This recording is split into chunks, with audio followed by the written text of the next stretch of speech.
میرے محترم بزرگوں اور دوستو، بنی اسرائیل پر ان کی بدعمالیوں کی وجہ سے، ان کے جرائم کی وجہ سے اللہ تبارک و تعالی نے مختلف ادوار میں ظالم و جابر بادشاہوں کو مسلط کیا ہے۔ لیکن قرآن مجید کے اندر یہاں پر دو بڑے واقعات کا تذکرہ کیا ہے۔ چونکہ بائبل کے اندر اور تاریخ کی کتابوں میں اس طرح کے بہت سارے واقعات بھی نقل کیے گئے ہیں، اسی لیے علماء اور مفسرین کے درمیان اختلاف بھی ہے کہ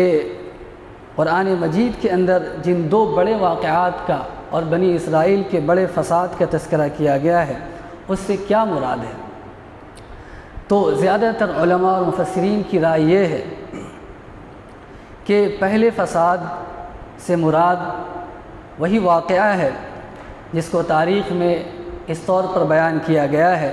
کہ ان کی بدعمالیوں اور جرائم کی وجہ سے اللہ تبارک و تعالی نے بخت نصر کو مسلط کیا تھا۔ اس نے 587 قبل مسیح میں ایک بڑی فوج کو لے کر کے ملک شام پر حملہ کیا تھا، جہاں بنی اسرائیلیوں کی حکومت تھی اور مسجد اقصیٰ بھی اسی کے اندر ہے، اور بیت المقدس، شہر بیت المقدس جس کو یروشلم بھی کہا جاتا ہے، وہ بھی اسی کے اندر ہے۔ تو اس بادشاہ نے ایک زبردست حملہ کیا اور پورے شہر کو اس نے تباہ و برباد کر دیا۔ ہزاروں یہودیوں کو اس نے قتل کیا، بچوں، عورتوں، بوڑھوں،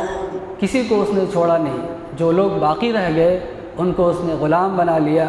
اور ہزاروں کی تعداد میں لوگوں کو غلام بنا کر وہ بابل لے گیا عراق کے اندر، اور وہاں اس نے اپنی رعایا کے درمیان یہودیوں کو اور یہودی عورتوں کو تقسیم کر دیا۔ بنی اسرائیلی جو اس وقت کے مسلمان تھے 70 سال تک غلامی کی زندگی گزارتے رہے۔ اس کے بعد اللہ تبارک و تعالیٰ کو ان کے اوپر رحم آیا، اللہ نے ان کے اوپر فضل فرمایا اور ان کو تھوڑی سی آسانی اور تھوڑی سی سہولت عطا فرمائی اور ان کو سنبھلنے اور سدھرنے کا موقع دیا۔ قرآن مجید کے اندر یہ کہا گیا ثم رددنا لكم الكرة عليهم وامددناكم باموال وبنين، کہ تمہیں ان کے اوپر قبضہ اور غلبہ عطا فرمایا اور تمہاری مال اور اولاد کے ذریعے سے تمہاری مدد کی۔ تو اس سے مراد یہی ہے کہ ان کو تھوڑا سا موقع سنبھلنے اور سدھرنے کا ملا۔ اور اس مدت میں حضرت عیسیٰ علیہ السلام مبعوث کیے گئے، اور جب حضرت عیسیٰ علیہ السلام مبعوث کیے گئے اور نبی بنائے گئے تو انہوں نے بنی اسرائیلیوں کے جو رہنما تھے، جو لیڈر تھے، ان کو ان الفاظ کے ذریعے سے خطاب کیا کہ اے مکارو، اے اندھو، اے بہرو، تم کس چیز کی طرف اپنی قوم کی رہنمائی کرتے ہو؟ تو حضرت عیسیٰ علیہ السلام نے ایسے الفاظ کے ذریعے سے اپنی قوم کو مخاطب کیا جس سے یہ پتہ چلتا ہے کہ وہ کس قدر گمراہی میں اور اخلاقی ذلت کے گڑھے میں گرے ہوئے تھے۔ حضرت عیسیٰ علیہ السلام نے انہیں ہر اعتبار سے سمجھایا اور راہ راست پر ان کو آنے کی دعوت دی، لیکن انہوں نے حضرت عیسیٰ علیہ السلام کی بات کو بھی قبول نہیں کیا، اور وقت کے نبی حضرت یرمیہ اور یسعیاہ کے سمجھانے کے باوجود بھی انہوں نے جو بابل کی حکومت تھی اس کی خلاف ورزی انہوں نے کی اور ان سے جنگ کرنے کی انہوں نے ٹھان لی، حالانکہ ان کے اندر اتنی طاقت نہیں تھی کہ رومی حکومت سے مقابلہ کیا جا سکے۔ تو پھر اللہ تبارک و تعالیٰ نے ان کے اوپر دوسرے بادشاہ جس کا نام ٹائٹس تاریخ کے اندر ذکر کیا گیا ہے، اس نے 60,000 فوجیوں کو لے کر کے یروشلم کے اوپر حملہ کیا اور ایک زبردست طریقے سے اس نے سزا دی۔ اس سے پہلے اللہ تبارک و تعالیٰ نے جو یہ فرمایا کہ ان کو سنبھلنے اور سدھرنے کا موقع دیا اور ان کے اوپر مال و اولاد کے ذریعے سے احسان کا معاملہ کیا، ان کی مدد کی، اس وقت اللہ تبارک و تعالیٰ نے ذوالقرنین کو، جس کو بائبل کے اندر خورس کہا گیا ہے اور عرب کے لوگ ان کو کہ خسرو کہتے ہیں، جو قرآن کے اندر ذوالقرنین کا تذکرہ آیا ہے اس سے مراد یہی بادشاہ ہے، اس نے عراق کے اوپر، بابل کے اوپر حملہ کیا، اور چونکہ بخت نصر کا انتقال ہو چکا تھا اس کے بعد ایران کی حکومت جو تھی وہ، عراق کی حکومت جو تھی وہ کمزور ہو گئی تھی، تو اس نے جو ہے بابل پر حملہ کیا اور وہاں کے بادشاہ کو شکست دی، اور اس نے پھر 539 قبل مسیح میں اعلان کیا کہ جن لوگوں کو بخت نصر نے گرفتار کیا تھا اور بابل کے اندر لا کر غلام بنا کر تقسیم کر دیا تھا، ان کو اجازت ہے کہ وہ واپس اپنے ملک یروشلم میں جائیں، بیت المقدس میں جائیں اور وہاں جا کر عبود و باش اختیار کریں۔ اور انہوں نے، اس بادشاہ نے یعنی ذوالقرنین نے یہ بھی اعلان کیا کہ اب دوبارہ مسجد اقصیٰ کی تعمیر ہونی چاہیے، جس کو یہ ہیکل سلیمانی کہتے تھے۔ چنانچہ تاریخ میں یہ لکھا ہے کہ 515 قبل مسیح میں دوبارہ مسجد اقصیٰ اور ہیکل سلیمانی کی تعمیر کی گئی۔ اس کے بعد پھر سن 67 عیسوی میں حضرت عیسیٰ علیہ السلام کے آنے کے 67 سال کے بعد ان کے اوپر دوبارہ ایک بادشاہ کو، ٹائٹس نامی بادشاہ کو مسلط کیا گیا، اور اس نے 60,000 فوجیوں کے ساتھ ان کے اوپر حملہ کیا اور پوری مسجد اقصیٰ اور ہیکل سلیمانی کے اینٹ سے اینٹ بجا دی، اور لاکھوں یہودیوں کو اس نے قتل کیا۔ تاریخ کے اندر یہ نقل کیا گیا ہے کہ 10 لاکھ یہودی اس موقع پر مارے گئے اور 1 لاکھ یہودیوں کو گرفتار کیا گیا اور اس کو غلام بنا کر بیچ دیا گیا۔ تو یہ 2 بڑے فساد اور 2 بڑے واقعات تھے جس کا قرآن مجید کے اندر یہاں پر آیت نمبر 7 اور 8 میں تذکرہ کیا گیا ہے۔ اس سے یہ پتہ چلتا ہے کہ بنی اسرائیلی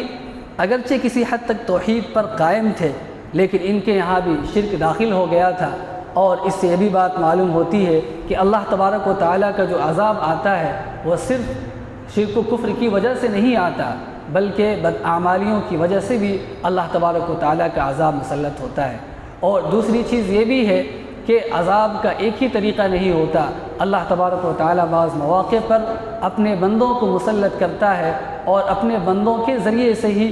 نافرمانوں کو اور سرکشوں کو سزا دیتا ہے۔ آپ دیکھیے کہ مسلمانوں کا حال اس وقت کیا ہے۔ ہر ملک کے اندر ایک ایسا شخص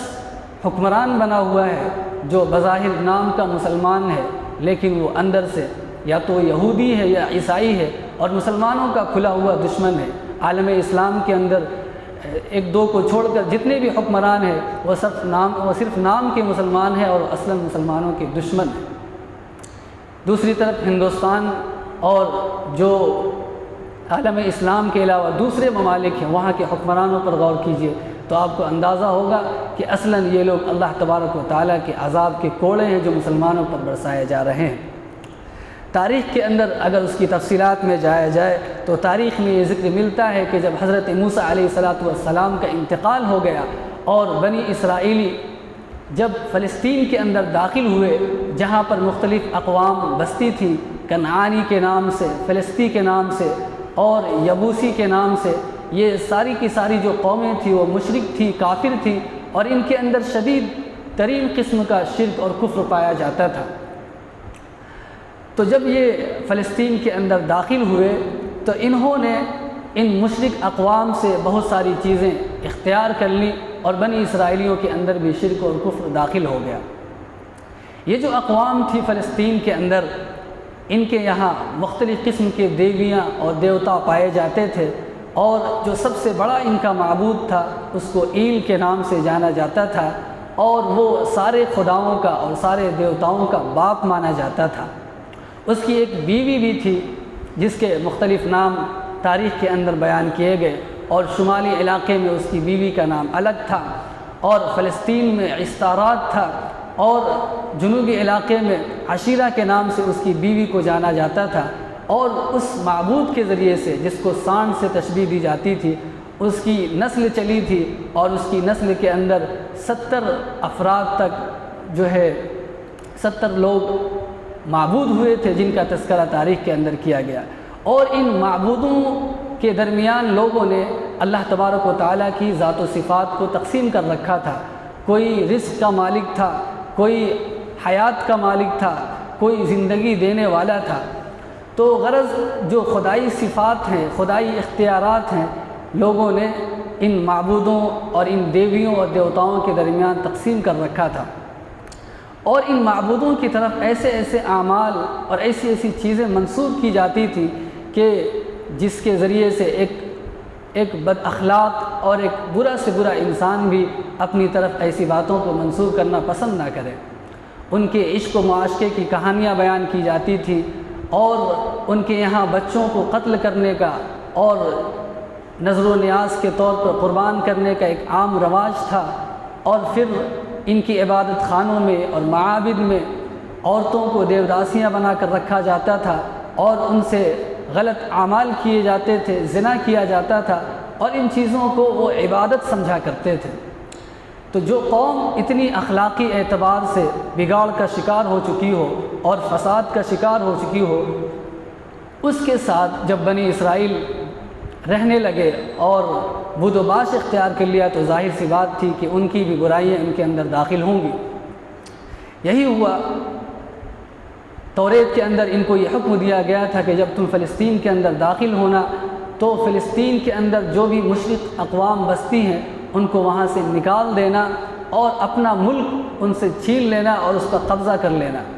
لیکن جب یہ اس میں داخل ہوئے تو چونکہ ان کی کوئی منظم سلطنت نہیں تھی، کوئی مستحکم حکومت نہیں تھی، یہی وجہ ہے کہ یہ لوگ پورے فلسطین کو یہ مشرک اقوام سے خالی نہ کرا سکے اور اس پر قبضہ حاصل نہ کر سکے۔ انہوں نے فلسطین کے ایک تھوڑے سے حصے کو فتح کیا، اور چونکہ ہر قبیلہ جو ہے یہ چاہتا تھا کہ جو مفتوح علاقہ ہے اس میں سے تھوڑے سے حصے کو لے کر الگ ہو جائے، ان کے اندر شدید قسم کا اختلاف اور انتشار تھا، اور ایک منظم سلطنت اور حکومت نہیں تھی، جس کی وجہ سے یہ لوگ پورے فلسطین کو جو ہے دوبارہ حاصل نہ کر سکیں۔ اور جو مشرق قومیں تھیں ان کی مختلف ریاستیں بھی اس کے اندر تھیں جس کو وہ لوگ مغلوب نہ کر سکیں۔ نتیجہ یہ ہوا کہ دھیرے دھیرے ان کا شرک اور کفر ان کے اندر داخل ہوتا گیا۔ تو ان کو پہلا خمیازہ یہ بھگتنا پڑا کہ یہ جو کفر و شرک ان کے اندر پائی جاتی تھی وہ اس کے اندر داخل ہو گئی، اور دوسری چیز یہ کہ یہی مشرک اقوام نے ایک منظم حکومت بنا کر، طاقت بنا کر ان بنی اسرائیلیوں پر حملہ کیا اور فلسطین کے ایک بڑے حصے سے ان کو بے دخل کر دیا۔ جب ایک بڑا حصہ فلسطین کا ان کے ہاتھوں سے جاتا رہا تو انہوں نے وقت کے نبی حضرت سموئیل علیہ السلام سے یہ درخواست کی کہ ایک منظم سلطنت ہونی چاہیے اور ایک منظم حکومت ہونی چاہیے اور ایک فرما روا اور رہنما ہونا چاہیے۔ تو انہوں نے طالوت نامی شخص کو، حضرت سموئیل علیہ السلام نے طالوت نامی شخص کو 1020 قبل مسیح میں ان کا حکمران بنا دیا، اور ان سے یہ کہا کہ تم طالوت کی رہنمائی میں اپنے معاملات کو حل کرو گے اور ان مشرک اقوام سے جنگ کرنے کے لیے منصوبے بناؤ گے۔ حضرت طالوت کے بعد حضرت داؤد علیہ السلام کو بادشاہ بنایا گیا، پھر ان کے بعد حضرت سلیمان علیہ السلام کو بادشاہ بنایا گیا۔ حضرت سلیمان علیہ السلام کے بعد ان کے اندر بگاڑ پھر پیدا ہوا اور یہ پھر بدعمالیوں کے شکار ہوئے اور آپس میں لڑ جھگڑ کر، آپس میں اختلاف و انتشار کر کر انہوں نے اپنی حکومت کے دو ٹکڑے کر دیے۔ ایک حکومت سلطنت اسرائیل کے نام سے بنی اور اس کا کیپٹل اور اس کا پائے تخت سامریہ قرار پایا، اور دوسری سلطنت یہودیہ کے نام سے بنی اور جس کا کیپٹل یروشلم یعنی بیت المقدس بنایا گیا۔ پہلی جو حکومت تھی جسے سلطنت اسرائیل کہا جاتا تھا، اس کے بادشاہ جس کا نام اخی اب بیان کیا گیا ہے، اس نے یہ کیا کہ مشرق قوموں میں سے کسی قوم کی ایک لڑکی سے اس نے نکاح کر لیا۔ اس نکاح کے نتیجے میں پوری سلطنت اسرائیل اور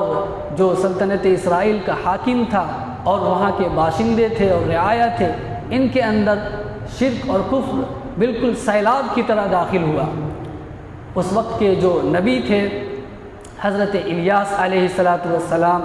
اور حضرت الیسع علیہ السلام، انہوں نے اس بادشاہ کو منع کیا، اور جو بنی اسرائیلی تھے سلطنت اسرائیل کے اندر ان کو انہوں نے سمجھایا بجھایا، لیکن وہ جو اخلاقی تنزل کے جس گڑھے میں وہ جا رہے تھے وہ اس سے باز نہیں آئے۔ آخر 857 قبل مسیح میں اللہ تبارک و تعالیٰ نے انہی مشرق قوموں کو اللہ تبارک و تعالیٰ نے مسلط کر دیا، اور اشوریوں کے نام سے جو قومیں بستی تھی انہوں نے ان کے اوپر پے در پے حملہ کیے۔ جو وقت کے نبی تھے یہ ان کو سمجھاتے رہے اور سنبھلنے کی دعوت دیتے رہے، لیکن انہوں نے نبیوں کے ساتھ بھی گستاخی کا عمل کیا، اور عاموس نبی جنہوں نے ان کو کھل کر تنبیہ کی اور ان کو راہ راست پر آنے کی دعوت دی، لیکن سلطنت اسرائیل کا جو بادشاہ تھا جس کا نام اخی اب بیان کیا گیا، اس نے یہ اعلان کیا کہ آپ ہمارے کیپٹل کے اندر، ہمارے ملک کے اندر اب نہیں رہ سکتے، آپ یہاں سے نکل جائیے اور اپنی نبوت کا اعلان بند کر دیجیے۔ تو اللہ تبارک و تعالیٰ نے ان کے جرائم کے نتیجے میں وقت کے مختلف حکمرانوں کو مسلط کیا ہے۔ جہاں تک مسئلہ دوسری سلطنت کا تھا، یعنی جسے سلطنت یہودیہ کہا جاتا تھا، یہ چونکہ اندر سلطنت اسرائیل کے مقابلے میں بہت کم گمراہ ہوئے تھے اور شرک و کفر ان کے اندر تھوڑا سا داخل ہوا تھا، یہی وجہ ہے کہ ان کو مہلت دی گئی، سنبھلنے اور سدھرنے کا موقع دیا گیا، لیکن سلطنت یہودیہ بھی دھیرے دھیرے گمراہ ہوتی گئی اور مشرک اقوام کی صحبت کی وجہ سے شرک اور کفر میں ملوث ہوتی گئی۔ ہم نے یہ بھی بیان کیا تھا کہ جہاں ان کے اندر کفر و شرک پایا جاتا تھا، جہاں یہ حقوق اللہ کی پامالی کرتے تھے، وہیں حقوق العباد کی پامالی بھی کرتے تھے، اور بچوں کو قتل کرنا